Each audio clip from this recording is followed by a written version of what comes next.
नमस्कार जय जगन्नाथ शुभ सकाळ। आज हूँ अगस्ट 9 तारिख शनिवार। आज प्रथम खबर राज्य में मलेरिया और डेंगू पर 1.57 कोटी औषध युक्त मशारी जोगाई देवे केंद्र सरकार। वर्तमान वर्षा ऋतु चलुवा बेले यह समय मशा जनित रोग व्यापार बहुत आशंका थाए।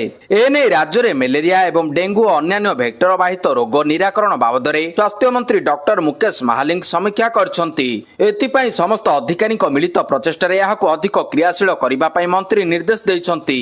आगामी किछि दिन मध्य केंद्र सरकार 1.57 कोटी औषध युक्त मशारी जोगाइबाकु जाउछन्ति। एहाकु क्षेत्र स्तर रे अधिकारी माने तदारख करबा उपरे ध्यान देबा पई कुआ जाइछि। अधिक रोगी थिबा मलेरिया प्रबल अंचल जिलापालଙ୍କୁ स्वतंत्र ध्यान देबा पई स्वास्थ्य मंत्री कहिसन्ति। परवर्ती खबर आज आसीबो सुभद्रा टंका। आज खाता को आसीबो सुभद्रा टंका। राखी पूर्णिमा रे खाता को सुभद्रा किस्ती टंका पठाइबे राज्य सरकार। खाता को आसीबो सुभद्रा योजनार तृतीय किस्ती टंका। राज्यर कोटीरु अधिक महिलांको खाता को आसीबो टंका।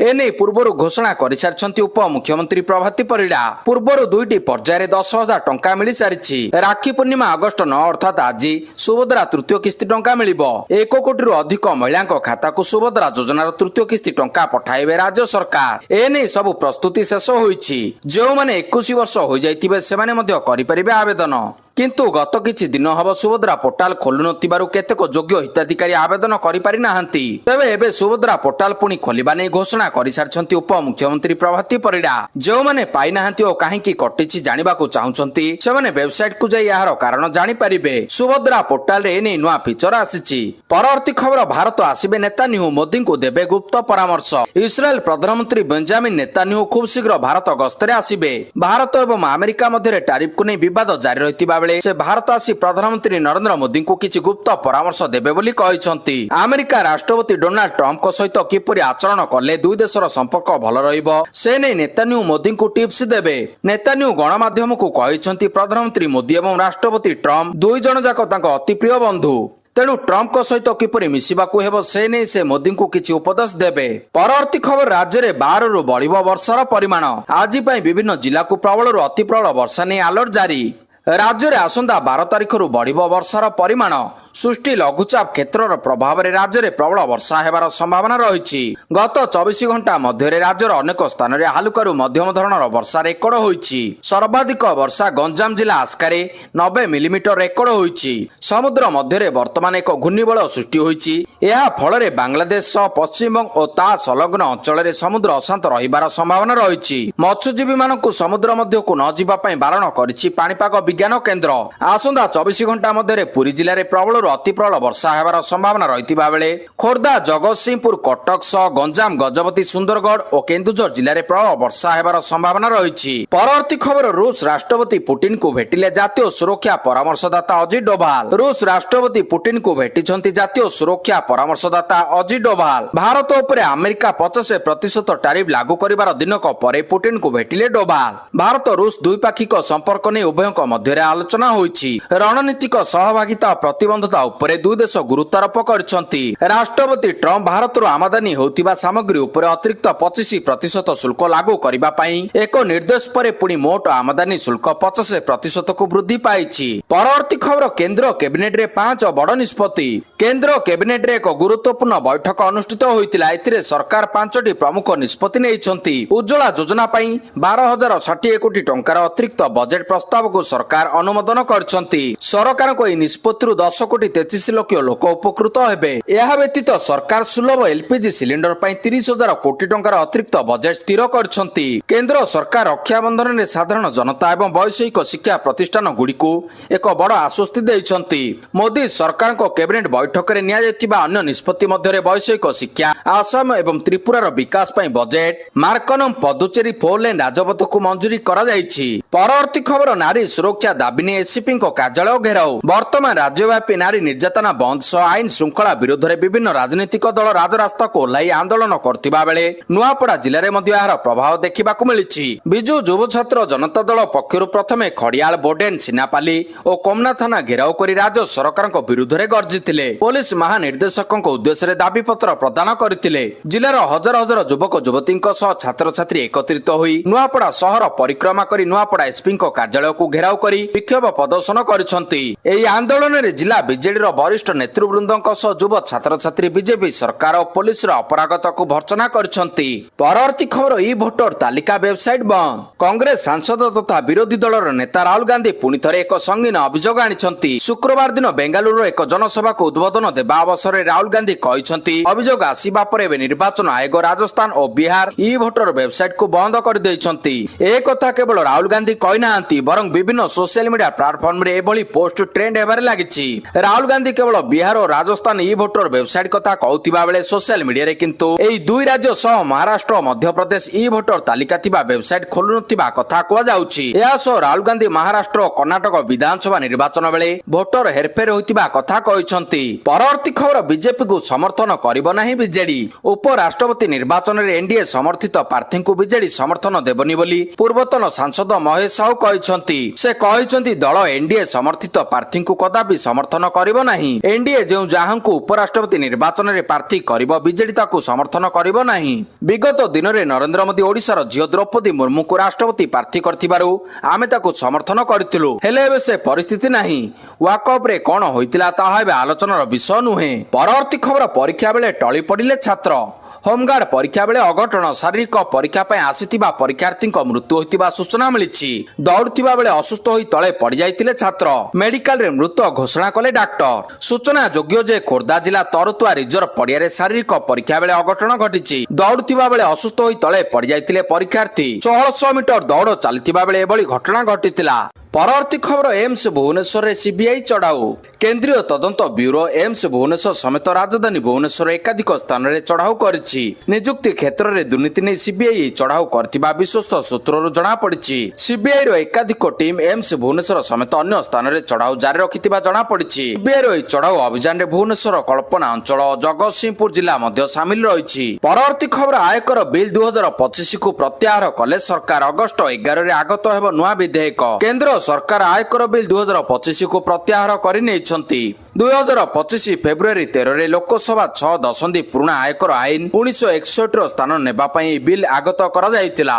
ବିଜେପି ସାଂସଦ ବୈଜୟନ୍ତ ପଣ୍ଡାଙ୍କ ଅଧ୍ୟକ୍ଷତାରେ ଗଠିତ ସିଲେକ୍ଟ କମିଟି ଦ୍ୱାରା କରାଯାଇଥିବା ଅଧିକାଂଶ ସୁପାରିଶକୁ ସାମିଲ କରି ନୂତନ ଆୟକର ବିଲ୍ ଅଗଷ୍ଟ 11 ସୋମବାର ଆଗତ କରାଯିବ। ଫେବୃଆରୀରେ ଅର୍ଥମନ୍ତ୍ରୀ ନିର୍ମଳା ସୀତାରମଣଙ୍କ ଦ୍ୱାରା ସଂସଦରେ ଉପସ୍ଥାପିତ ଆୟକର ବିଲ୍ 2025କୁ 60 ବର୍ଷରୁ ଅଧିକ ସମୟ ମଧ୍ୟରେ ଭାରତର ପ୍ରତ୍ୟେକ ଟିକସ ଆଇନ ସବୁଠାରୁ ଗୁରୁତ୍ୱପୂର୍ଣ୍ଣ ପରିବର୍ତ୍ତନ ବୋଲି କୁହାଯାଇଥିଲା। ପରବର୍ତ୍ତୀ ଖବର ସିକ୍କିମ ବିଶ୍ୱବିଦ୍ୟାଳୟ କୁଳପତି ହେଲେ ଓଡ଼ିଆ ପୁଅ ତଥା ପ୍ରଖ୍ୟାତ ଶିକ୍ଷାବିତ ପ୍ରଫେସର ଶାନ୍ତନୁ କୁମାର ସ୍ୱାଇଁଙ୍କୁ ସିକ୍କିମ ବିଶ୍ୱବିଦ୍ୟାଳୟର ନୂତନ କୁଳପତି ଭାବରେ ନିଯୁକ୍ତ କରାଯାଇଛି। ଏହି ନିଯୁକ୍ତି ରାଷ୍ଟ୍ରପତି ଦ୍ରୌପଦୀ ମୁର୍ମୁଙ୍କ ଦ୍ୱାରା ବିଶ୍ୱବିଦ୍ୟାଳୟର ଭିଜିଟର ଭାବରେ କରାଯାଇଛି। ପ୍ରଫେସର ସ୍ୱାଇଁ 5 ବର୍ଷ ଅଥବା ସେ 70 ବର୍ଷ ବୟସରେ ପହଞ୍ଚିବା ପର୍ଯ୍ୟନ୍ତ କୁଳପତି ଭାବରେ ପଦଭାର ଗ୍ରହଣ କରିବେ। ପୁରୀ ଜିଲ୍ଲା ଋଷିପଡା ଗାଁ ନିବାସୀ ପ୍ରଫେସର ସ୍ୱାଇଁ ଶିକ୍ଷା କ୍ଷେତ୍ରରେ 43 ବର୍ଷର ଅନୁଭବ ଥିବା ଏକ ପ୍ରତିଷ୍ଠିତ ବିଦ୍ୱାନ ବ୍ୟକ୍ତି ଭାବରେ ଜଣାଶୁଣା।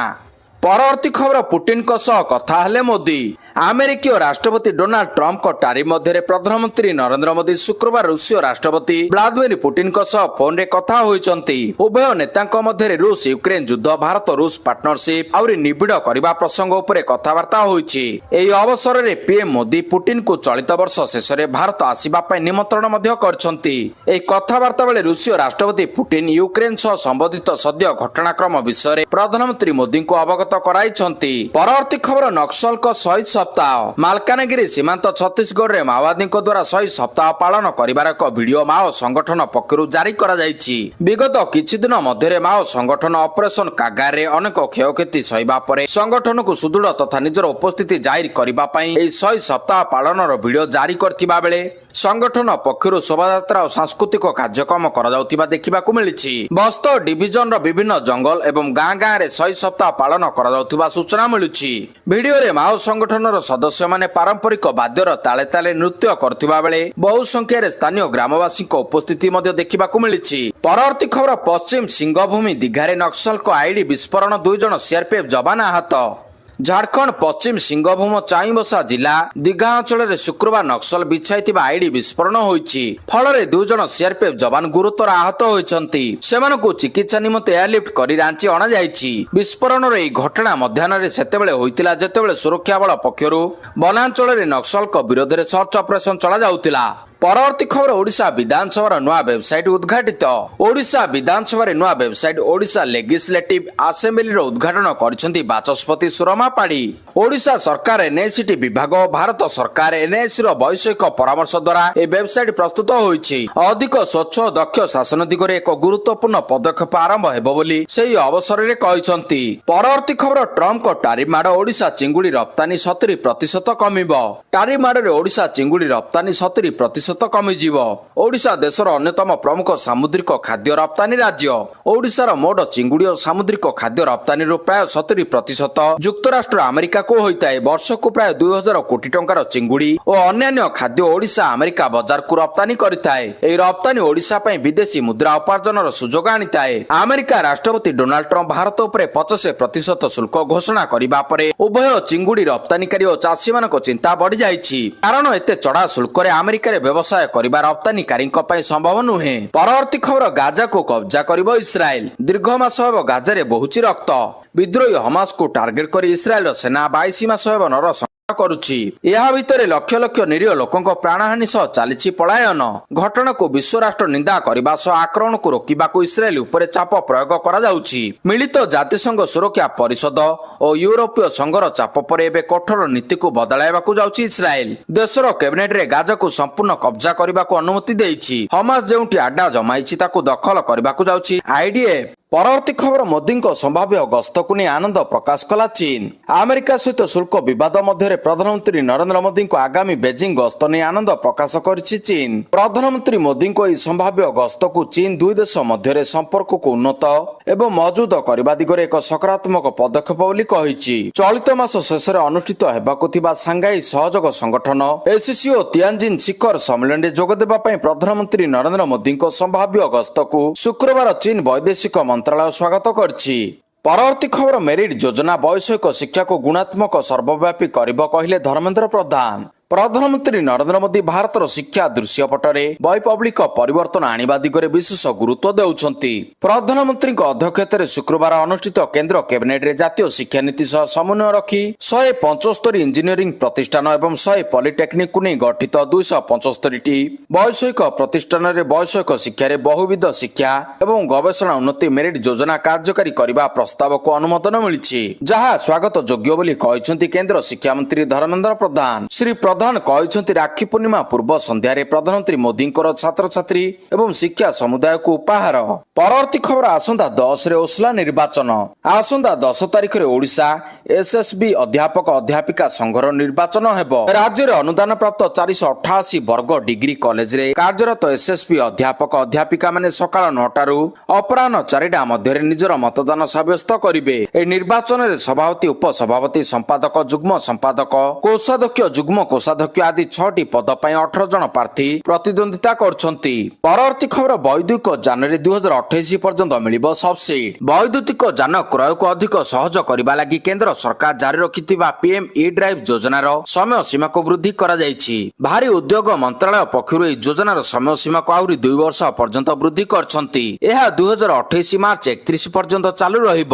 ସରକାର 2024 ଅକ୍ଟୋବର 1ରେ ଏହି ଯୋଜନାର ଶୁଭାରମ୍ଭ କରିଥିଲେ। 10,900 କୋଟି ଟଙ୍କାର ଏହି ଯୋଜନା ଆଗାମୀ ମାର୍ଚ୍ଚ 2024ରେ ସମାପ୍ତ ହେବାର ଥିଲା। ସମୟ ସୀମା ବୃଦ୍ଧି କରାଯିବା ଫଳରେ ଏହାର ଫାଇଦା ସିଧାସଳଖ ଗ୍ରାହକଙ୍କୁ ମିଳିବ।